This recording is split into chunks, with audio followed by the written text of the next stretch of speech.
Welcome to इल्मा academy. मैं आपके लिए बिल्कुल एक नया कोर्स लेकर आई हूँ जिसका नाम है फाउंडेशन कोर्स इन इंग्लिश, जिसका कोड है HEN101। ये कोर्स एक्चुअल में बिलोंग करता है यशवंतराव चौहान ओपन यूनिवर्सिटी से, और ये सब्जेक्ट आपको बेसिक चीज़ें बताएगा कि इंग्लिश की स्टडी कैसी करनी है, क्या करनी है, किस तरह वर्ड्स की मीनिंग याद करने हैं। तो इसमें सब बेसिक बातें होंगी। तो सबसे पहले हम इस सब्जेक्ट का आउटलाइन देख लेते हैं। So let's start. तो सबसे पहले हम बात करते हैं इसके इंट्रोडक्शन की।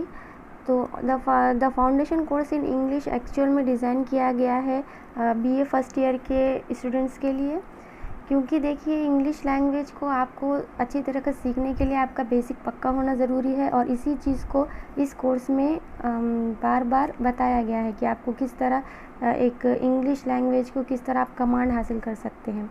क्योंकि आप देखिए हर जगह इंग्लिश लैंग्वेज यूज़ हो रही है और ये एक इंटरनेशनल लैंग्वेज है, और इसका बेस्ट तरीका तो यही है कि आप अपनी डेली लाइफ में एज अ कम्युनिकेशन इसे यूज़ करें, तो आपको ये ईज़िली याद हो जाएगा। इसके वर्ड्स, इसके ग्रामेटिकल जो भी पैटर्न्स होते हैं वो आपको ईज़िली समझ में आएंगे अगर आप इसे डेली लाइफ में यूज़ करते हैं तो। लेकिन जब आप इस कोर्स को कंप्लीट करेंगे तो आपको समझ में आएगा कि आप बहुत ही अच्छी तरीके से शॉर्टली, मीनिंगफुली और ग्रामेटिकली करेक्ट सेंटेंस लिख पा रहे हैं। इसलिए इस कोर्स को डिज़ाइन किया गया है ताकि स्टूडेंट्स को कोई प्रॉब्लम ना आए इन फ्यूचर। सेकेंड पॉइंट में हम बात करते हैं फाउंडेशन कोर्स इन इंग्लिश के यूनिट्स की। तो इसमें टोटल 5 यूनिट्स है। जो फर्स्ट यूनिट है वो है vocabulary and usages. Vocabulary and usages में यहाँ पर आपको न्यू वर्ड्स को सीखने, उसे याद करने और उसके मीनिंग को अच्छी तरीके से समझने के लिए इस यूनिट को बनाया गया है।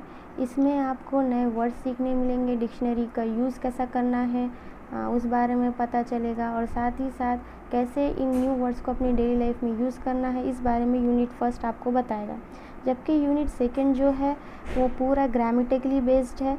इसके अंदर आपको इस kinds of sentence, question tag वगैरह इस तरह के जो हमारे 11th और 12th में जिस तरह का ग्रामर सेक्शन था हमारा, टोटल वही आपको यूनिट 2 में बताया गया है। जो यूनिट 3 है वो है रीडिंग कॉम्प्रिहेंशन। इसमें आपको रीडिंग किस तरह सीखनी है, किस तरह पढ़ना है, पढ़ना किस तरह है, किस तरह के अलग अलग किस्म के रीडिंग के काइंड्स होते हैं, और साथ में इसमें आपको पैसेज को किस तरह सॉल्व करना है, जो कि आमतौर पर कॉम्पिटिटिव एग्जामिनेशन में बहुत ज़्यादा आता है एग्जामिनेशन में, और आपको सॉल्व करना पड़ता है। तो कैसे हम इसे सॉल्व करेंगे, यह जो है वो यूनिट 3 में आपको बताया गया है। यूनिट 4 जो है वो कम्युनिकेशन ओरल और रिटर्न है। इसके अंदर आपको जो कम्युनिकेशन है वो बोलने और लिखने की जो तरीक़ा होता है उस बारे में बताया जाएगा। यानी कि अगर आप किसी ग्रुप में बैठे हैं तो आप डिस्कस कैसे करेंगे, आपको अगर कहीं जॉब के लिए अप्लाई करना है तो आप किस तरह एक एप्लीकेशन लिखेंगे, या आपको अगर अपने कॉलोनी की कोई प्रॉब्लम है, किसी की चीज़ की कंप्लेंट करनी है, रोड की या किसी चीज़ की, तो आप वो किस तरह कंप्लेंट लिखेंगे, ये भी आपको यूनिट 4 में बताया गया है इस स्ट्रक्चर के साथ। जहाँ तक यूनिट 5 है जो कि एकदम लास्ट है हमारा, इसके अंदर आपको इंग्लिश टू उर्दू ट्रांसलेशन के बारे में एक्सरसाइज दी गई है कि किस तरह आप इंग्लिश को उर्दू में ट्रांसलेट करेंगे।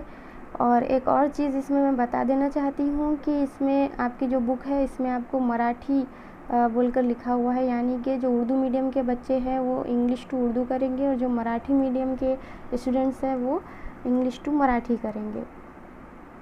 इस पॉइंट में हम इसके कोर्स के ऑब्जेक्टिव के बारे में सीखेंगे। तो चलिए फटाफट मैं आपको इसके ऑब्जेक्टिव बता देती हूँ।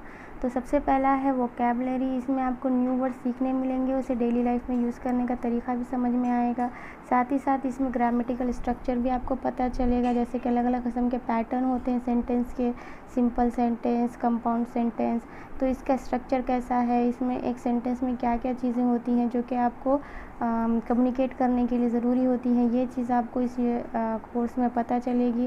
साथ ही एक पैसेज की भी स्टडी करने का मौका मिलेगा, क्योंकि आमतौर पे पैसेज इतना लंबा होता है कि हमें इसे पढ़ना कैसे, इसे सॉल्व कैसे करना है इस बारे में हमें कुछ समझ में नहीं आता। तो ये भी चीज़ की आपको इन्फॉर्मेशन इस कोर्स में मिलेगी। साथ ही साथ इसमें मराठी, उर्दू, इंग्लिश जो लैंग्वेजेस है उसका स्ट्रक्चर अंडरस्टैंड करने का मौका मिलेगा। जो प्रैक्टिकल कम्युनिकेशन है वो किस तरह करते हैं, ये भी एक पॉइंट आपको इस कोर्स में समझने का मौका मिलेगा। इसमें आपको दोनों तरह की चीज़ें सीखने मिलेंगी, ओरली भी और रिटर्न भी। इसमें आपको पैसेज की समरी भी करने के तरीके पता चलेंगे, और साथ ही साथ जो राइटिंग स्किल होती है जो कि बहुत ज़रूरी है एक स्टूडेंट के लिए, तो उस बारे में भी आपको अच्छी खासी इन्फॉर्मेशन मिल जाएगी इस कोर्स में। लर्निंग स्ट्रैटेजी, तो ये एक लास्ट पॉइंट है इस टॉपिक का। तो आपके पास 2 बुक होंगी, एक होंगी कोर्स बुक और दूसरी होगी वर्क बुक। तो आप करेंगे ये कि कोर्स बुक में से एक यूनिट है उसकी अच्छे से स्टडी करेंगे, और फिर उसको वर्क बुक की एक्सरसाइजेस सॉल्व करेंगे। इससे आपको वो यूनिट अच्छे से याद हो जाएगा।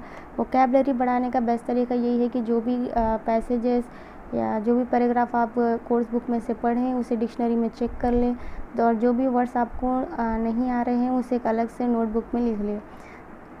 तो ये आपको दोनों में भी हेल्प करेगी, आपकी ओन लैंग्वेज में भी और इंग्लिश लैंग्वेज में भी। राइटिंग स्किल को बढ़ाने का बेस्ट तरीका यही है कि जो ऑब्जेक्टिव्स होते हैं आपके कोर्स बुक में या फिर आपके वर्क बुक में, आप उसे सॉल्व कीजिए। साथ ही साथ जो भी आप पैसेजेस या फिर पैराग्राफ पढ़ रहे हैं उसे अपनी ओन लैंग्वेज में लिखिए। इससे क्या होगा, इससे आपकी राइटिंग स्किल बढ़ेगी। साथ ही साथ आप प्रीवियस ईयर के क्वेश्चन पेपर को भी सॉल्व कीजिए, और डेली लाइफ में अपने जो भी न्यू वर्ड्स हैं वो सीखे। तो ये सबसे बेस्ट तरीका है इस कोर्स को सीखने का।